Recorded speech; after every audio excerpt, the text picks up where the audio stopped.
Hello សួស្តីអ្នកទាំងអស់គ្នា Welcome back to Watashifa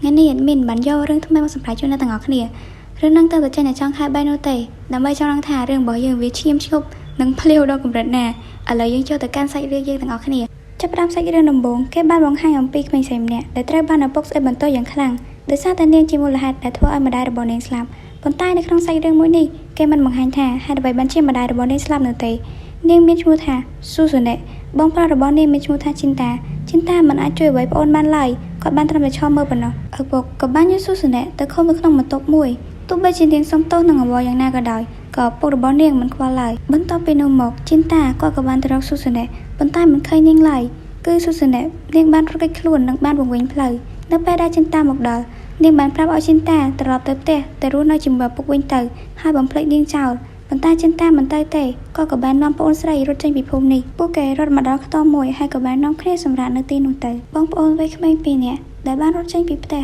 មិនដឹងថាជីវិតរបស់ពួកគេទៅខាងមុខនឹងទៅជាយ៉ាងណានោះឡើយប៉ុន្តែសំណាងល្អក៏មានអំប្រុសម្នាក់បានឃើញពួកគេហើយក៏បាននាំយកពួកគេទៅចិញ្ចឹមមិនយូរប៉ុន្មានពួកគេក៏បានធ្វើដំណើរមកដល់ភូមិមួយភូមិអ្នកកាប់ដាវភូមិកាដូណូអំប្រុសគាត់មានឈ្មោះថាម៉ូតូហារុហើយគាត់ក៏មានកូនស្រីម្នាក់ផងដែរដែលនេះមានឈ្មោះថាស៊ីរ៉ាយូគីអំប្រុសក៏បានប្រាប់ទៅកូនស្រីរបស់គាត់ថាចាប់ពីថ្ងៃនេះទៅពួកគេនឹងក្លាយទៅជាគ្រួសារតែមួយហើយនេះក៏ជាការចាប់ផ្ដើមជីវិតថ្មីរបស់ជីនតានិងស៊ូស៊ូណេផងដែរទៅពេលយប់ជីនតាដេកមិនលក់នោះទេហើយគាត់ក៏បានដឹងថាអំប្រុសម៉ូតូហារុមានកាតព្វកិច្ចការពារភូមិកាដូណូជាមួយម្ដាយស៊ីរ៉ាយូគីដែលគាត់មានឈ្មោះថាយូកាសេនាងគឺជាអ៊ីស៊ូគីហ៊ីមបែបច្ចុប្បន្ននាងគឺជាអិសរជននៅក្នុងភូមិដែលទទួលខុសត្រូវការពារភូមិពីពពួកបិសាចថ្ងៃស្អែកថ្ងៃថ្មីក៏ជាថ្ងៃដែលចាប់ផ្ដើមជីវិតថ្មីរបស់បងប្អូនទាំងពីរមានភាពកក់ក្ដៅឡើងវិញនៅពេលពួកគេធ្វើដំណើរទៅផ្ទះវិញជីនតាក៏បានសួរស៊ីរ៉ាយូគីអំពីម្ដាយរបស់នាងផងដែរស៊ីរ៉ាយូគីក៏បានប្រាប់ថាម្ដាយរបស់នាងមានឈ្មោះថាយូកាសេគាត់គឺជាអ៊ីស៊ូគីហ៊ីមបែគាត់មិនដែលចេញពីទីសក្ការៈឡើយហើយមនុស្សដែលអនុញ្ញាតឲ្យឃើញគាត់នោះគឺមេភូមិនិងឪពុករបស់នាងដែលជាឆ្មាំការពារយូកាសេ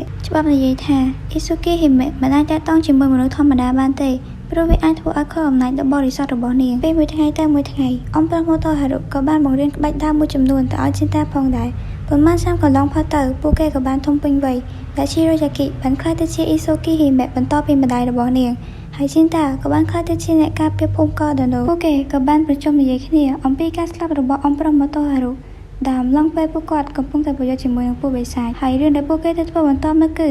ការពារម្ចាស់សត្រូវឲ្យបានល្អព្រោះអីបិសាចវាចង់ស៊ីថ្លៃរបស់អ៊ីស៊ូគីហ៊ីមេដើម្បីឲ្យធម្មពលរបស់វាកាន់តែខ្លាំងឡើងនៅពេលចប់ការប្រជុំមនុស្សទាំងអស់នោះក៏បានចេញទៅអស់នៅសល់តែជីនតាតែម្នាក់ពេលនាងក៏បានចេញមកហើយបានប្រាប់ថាឲ្យជីនតាហៅឈ្មោះនាងធម្មតាបានហើយនាងក៏បានឲ្យជីនតាឃើញថាស៊ូស៊ូណេក៏នៅទីនេះផងដែរជាក់ស្ដែងគ្មាននរណាម្នាក់បានដឹងឡើយថាហេតុអ្វីបានជារូបរាងរបស់ស៊ូស៊ូណេនៅតែដូចកុមារភាព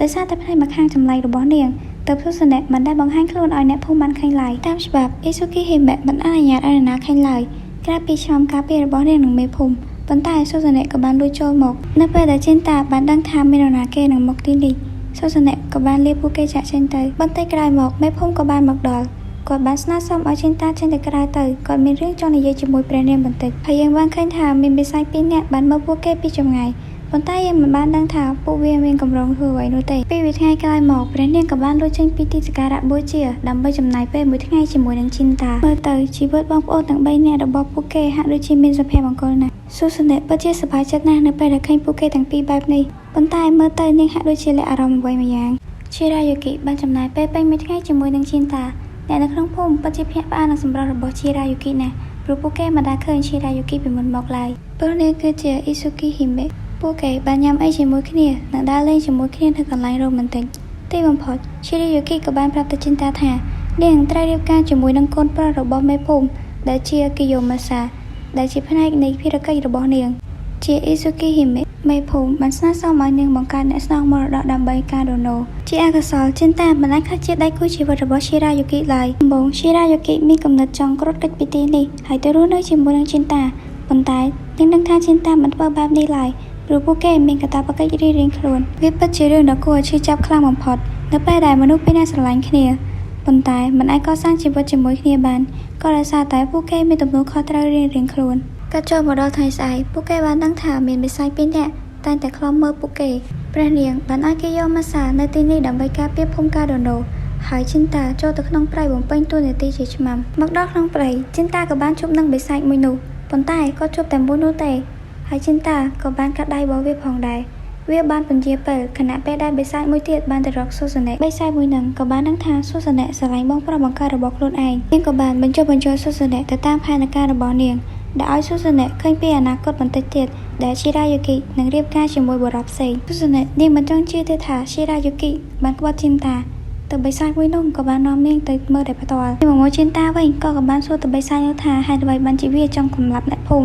ិបិសាចនោះក៏បានតបថាវាគឺជាធម្មជាតិរបស់ពពួកបិសាចនិយាយហើយវាក៏បានបញ្ចេញដៃបិសាចរបស់វាយ៉ាងធំការប្រយោជន៍របស់ពួកគេក៏បានចាប់ផ្ដើមហើយវាក៏បានកាត់ដៃរបស់ចិនតាវិញផងដែរហើយដៃរបស់គាត់ក៏បានបាក់គាត់ក៏បានចាប់ចង់ដាវមួយនឹងចាក់ទម្ទុះបិសាចមួយនោះដាក់ចំបេះដូងរបស់វាមុនពេលស្លាប់បិសាចមួយនោះក៏បានប្រាប់ពីមូលហេតុដែលពួកវាមកទីនេះបិសាចមួយទៀតគឺនាងមានសមត្ថភាពអាចមើលឃើញនៅថ្ងៃអនាគតរយៈពេល170ឆ្នាំក្រោយអ្វីដែលនឹងកើតវានឹងត្រូវកើតឡើងពួកវាមានភារកិច្ចដែលត្រូវធ្វើដែលពួកវាបានដឹងថាមានបិសាចមួយរស់នៅក្នុងភូមិកាដូណូនេះជាហេតុដែលធ្វើឲ្យពួកវាមកទីនេះតើធ្វើឲ្យចិនតានឹកឃើញទៅដល់ផ្នែកម្ខាងរបស់ស៊ូសាណេបន្ទាប់មកវាក៏បានប្រគល់ធម៌ពលរបស់វាទៅឲ្យចិនតានាងមកមើលឈីរ៉ាយូគីវិញគឺនាងមិនចង់រៀបការជាមួយនឹងគីយ៉ូម៉ាសានោះទេប៉ុន្តែដែលនឹកឃើញថាវាជាការសម្រេចចិត្តរបស់នាងដើម្បីភូមិកាដូណូនិងជាកាតព្វកិច្ចរបស់អ៊ីស៊ូគីហ៊ីមេដែលធ្វើផងដែរស្រាប់ពេលនោះដែរបិសាចស្រីនិងស៊ូសាណេក៏បានមកដល់នាងសឹងតែមិនជឿនឹងផ្នែកថាឈីរ៉ាយូគីធ្វើបែបនេះនោះទេស៊ូសាណេខំលាក់អារម្មណ៍ខ្លួនឯងនិងឈឺចាប់ណាស់នៅពេលដែលឃើញនរណាម្នាក់នៅក្បែរចិនតាដោយចង់ឃើញបងប្រុសសប្បាយចិត្តនាងទ្រាំនឹងលះបង់សំគុំឈីរ៉ាយូគីជាមួយនឹងចិនតាតាមពិតទៅគឺស៊ូសាណេនាងបានលងស្រឡាញ់បងបង្កើតរបស់ខ្លួនឯងទៅធ្វើឲ្យនាងហាមចិត្តនឹងថែរក្សារាងកាយឲ្យនៅក្មេងដើម្បីក្លាយជាប្អូនស្រីដ៏តូចរបស់ចិនតាហើយអ្វីដែលជារបស់នាងគឺឈីរ៉ាយូគីបានដណ្ដើមយកទៅអស់ហើយប៉ុន្តែចុងក្រោយឈីរ៉ាយូគីបែរជាធ្វើបែបនេះទៅវិញឈីរ៉ាយូគីព្យាយាមពន្យល់ប្រាប់ទៅស៊ូសាណេប៉ុន្តែនាងមិនខ្វល់ឡើយបិសាចស្រីនោះក៏បាននិយាយបញ្ចុះបញ្ចូលស៊ូសាណេបន្ថែមឲ្យសម្រាប់ឈីរ៉ាយូគីចោលទៅទើបជាដំណោះស្រាយដ៏ល្អបំផុតដោយកំហឹងរបស់ស៊ូសាណេដ៏កំពូលនាងក៏បានប្រែទៅជាបិសាចពេញវ័យគីយ៉ូម៉ាសាព្យាយាមការពារឈីរ៉ាយូគីប៉ុន្តែក៏ត្រូវបានបិសាចស្រីនោះសម្លាប់គាត់ចោលហើយបានឲ្យស៊ូសាណេសម្លាប់ឈីរ៉ាយូគីដែលអ្នកភូមិកាដូណូគោរពបូជារាល់ថ្ងៃនៅពេលនោះដែរចិនតាក៏បានមកដល់